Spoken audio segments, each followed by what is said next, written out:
ওই আমার মাথার চুল ছিল কালো হয়ে গেছে সাদা, আমার মাথার চুল ছিল কালো হয়ে গেছে সাদা।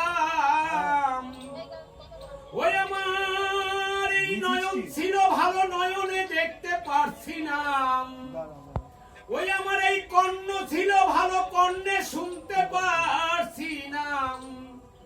ওই আমার দন্ত ছিল ভালো, আমার দন্ত চলে গেছে।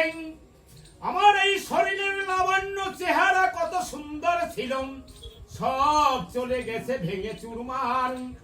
এই জন্য বলি আমি, আমার সাথের সাথী যারা এসেছিল ওরে আমায় ফেলে ফেলে গেছে, গেছে তারা একা শুধু পড়ে আছি, আছি এই ভবের মাঝারে। ফুল ঝালে